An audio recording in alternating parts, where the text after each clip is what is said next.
किसी भी state exam में सब में ये पूछ चुका है, और इसका इसका क्या है ना, इसमें बहुत सारा वैरायटी है इसके अंदर, बट ये बेस क्वेश्चन है, ठीक है। जिसको ये आ जाएगा वो सब कर लेगा। 90% तुम ये बोला ना ये रॉन्ग आंसर है, ठीक है। कुछ लोग ये बोल देंगे रॉन्ग आंसर, दोनों रॉन्ग आंसर। अब बच गया, दो बच गया, ठीक है। इनको होगा। सबसे पहले फर्स्ट स्टेप क्या लगा तुमने? लगाया तुमने कॉस टू लगाया, कॉस टू क्या होता है 1 माइनस, ये लगा दिया, कोई बात नहीं, सही है, सही, ये फॉर्मूला सही है, सही है, ठीक है ना। लगा दिया, पुट कर दिया। तो ये स्टेप सबको आता करना। तो यहाँ से 1 माइनस क्या हो गया, 1 माइनस, ये कोई बड़ी बात नहीं है, तुमने जो किया वो सब करती है, दुनिया ही करती है, ठीक है, जो तुमने किया, ठीक है। लिमिट एक्सटेंशन यहाँ तक तो सही था, बिल्कुल सही था। यहीं पर चेक हो जाता है कि तुम्हारा आईआईटी का तुम तैयारी कर रहा है तो तुम्हारे पास कुछ कॉन्सेप्ट है कि नहीं है। क्या हो गया, माइनस माइनस प्लस हो गया। इसके बाद का जो स्टेप है ना, मैं एक बार नहीं, इससे पहले भी कई बार बता दूंगा तुम लोग को। जब भी तुम्हारे पास रूट में यहाँ पे क्या आया 2 टाइम्स साइन स्क्वायर एक्स आया, इस स्टेप के बाद वाला स्टेप फिर से थिंक कर लो कि इस स्टेप के बाद वाला स्टेप क्या आएगा। थिंक अगेन, एक बार सोचो कि इसके बाद क्या स्टेप लिखता है तुम लोग।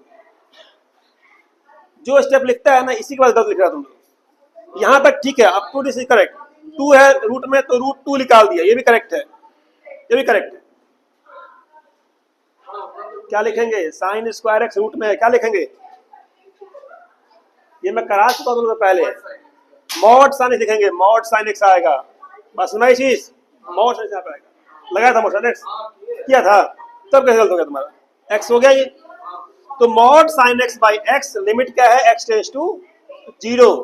अब तुम्हें ये नहीं पता कि साइन एक्स की वैल्यू 0 के अराउंड क्या होती है। ये ग्राफ है साइन एक्स का, 0 के राइट में ऊपर, लेफ्ट में नीचे, तो फिर मॉड को लगाया जब साइन एक्स निकालना था। तो मॉड है और 0 के अराउंड तुम चेक कर रहा है ना भाई, तो 0 से राइट में क्या होता है साइन पॉजिटिव, लेफ्ट में क्या होता है साइन निगेटिव। तो मुझे यहां से निकालना पड़ेगा, अब 2 चीजें निकालनी पड़ेंगी, एक निकालना पड़ेगा LHL, एक निकालना पड़ेगा RHL। तो जब भी किसी पॉइंट के अराउंड राइट में लेफ्ट में फंक्शन का फॉर्मूला अलग अलग है तो निकालना पड़ता है, RHL निकालना। अब मुझे बताओ कि इसके राइट में फंक्शन क्या हो जाएगा, राइट के लिए RHL रूट 2 रहेगा। 0 से राइट के लिए साइन एक्स की वैल्यू पॉजिटिव होती है, और मॉड के अंदर अगर पॉजिटिव है तो सेम बाहर आ जाएगा, सेम। तो साइन एक्स बाहर आ गया, साइन एक्स डिवाइड में क्या एक्स है, एक्स इक्वल क्या 0 है, एक्स इक्वल 0 है। ये रूट 2 आ गया हमारा, ये सही है, रूट 2 आ गया वाला, ठीक है। इधर क्या आएगा बोलो, इधर तुम्हारा आएगा रूट 2 ऐसे ही है। 0 से लेफ्ट में साइन एक्स क्या है, निगेटिव है, और मॉड में अगर कोई नंबर निगेटिव है तो बाहर निकालते हैं तो क्या लगाते हैं, आगे माइनस बाहर लगाते हैं। तो जब भी कोई नंबर मॉड से निकालते हैं तो प्लस आता है और माइनस आता है, डिपेंडिंग कि तुम लेफ्ट में है कि राइट में है। अगर लेफ्ट में है तो साइन एक्स निगेटिव है, मुझे बाहर निकालना है इसको, तो विद माइनस निकालेंगे बाहर। फाइनली क्या हुआ है, पॉजिटिव फाइनली हो गया, ठीक है। डिवाइड में क्या है, एक्स है, क्या वैल्यू है, माइनस में root 2 sine x by x, that is equal to क्या, माइनस में रूट 2, ठीक है जी। तो एक पार्ट क्या आ रहा है, प्लस रूट 2, एक पार्ट क्या आ रहा है, तुमने बोल दिया, ये चीज बोल दिया।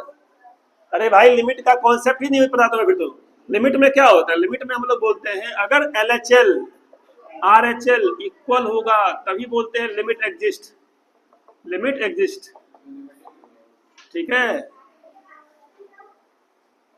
शादी करने के लिए लड़का लड़की को राजी होना तो जरूरी है ना भाई, ऐसे कैसे सही हो जाएगी, ठीक है। तो LHL RHL सेम होगा तभी बोलेंगे। अगर LHL RHL सेम नहीं है, नॉट इक्वल, क्या बोलते हैं इसको, बोलते हैं limit, limit does not exist. तो क्या ये तुम लोग को कराया था मैंने, क्या तुमने ये नहीं किया था पहले स्टार्टिंग में। लिमिट का कॉन्सेप्ट नहीं होता है कि जब किसी पॉइंट पे राइट का लेफ्ट का सेम होगा तो एग्जिस्ट करेगा, और डिफरेंट होगा तो एग्जिस्ट नहीं करेगा। अब यहाँ पे क्या है, दे आर डिफरेंट, क्या बोलेंगे, नन ऑफ दिस, ठीक है। या यहाँ लिखा हो डज नॉट एग्जिस्ट की बात है, नन लिखा हो या लिखा हो डज नॉट एग्जिस्ट, DNE, ऐसा भी लिखा हो सकता है, ठीक है, समझा। तो ये ध्यान रखना है कि IIT JEE के हर साल एक पेपर जो भी पेपर होता है, एक क्वेश्चन ऐसा जरूर होगा जहाँ पे मोड का इन्वॉल्वमेंट होगा, 100% रहता है एक क्वेश्चन में। कभी लिमिट में डाल देंगे, कभी क्वालिटी डाल देंगे, कभी कहीं डाल देंगे, ठीक है, लेकिन एक क्वेश्चन तो 100% होगा। समझ में कि यहाँ पे जब भी तुमने क्या समझ लिया कि JEE का क्वेश्चन सिंपल होगा, इतना किसान निकाल दिया बाहर। मैं तो बोला हूँ कि दुनिया में जितने भी एग्जाम है सब में आ चुका है, चाहे IIT JEE हो चाहे WB जेई हो, चाहे वो कर्नाटका जेई हो, सब में आ रखा है। हाँ, माइंड से हट गया होगा, ठीक है, हट गया होगा। तो समझना ये है कि जब भी तुम सॉल्व करो क्वेश्चन IIT के क्वेश्चन, तो ध्यान रखो पेपर सॉल्व करो ना IIT का, तो कुछ ना कुछ बात होगा सर, सिंपल निकालिए बात, ठीक है। तो ये होता है इसका मेन कॉन्सेप्ट। इसी को मॉडिफाई कर दिया था, यहाँ पे कर देगा क्या, यहाँ कर देगा x-1, 2 टाइम कर देगा क्या x-1, ठीक है, यहाँ कर देगा x-1, यहाँ कर देगा x टेंस टू 1, बात तो एक ही है, आंसर वही आएगा। असल में यहाँ कर देगा x-π/4, यहाँ कर देगा x-π/4, यहाँ कर देगा x टेंस टू π/4, बात एक ही है, आंसर वही आएगा। तो इस क्वेश्चन में एक नहीं, इसका बहुत सारा वैरायटी है, बस देखना ये होता है कि फॉर्मेट ही होना चाहिए। आंख बंद करो, टिक कर दो, सीधा आंसर, डजंट एग्जिस्ट, ठीक है ना, सॉल्व करने का जरूरत ही नहीं है। हाँ, रटना, इसका तो रटा होना चाहिए तुम्हारा आंसर। चलो, सीख गया पार्ट क्या है।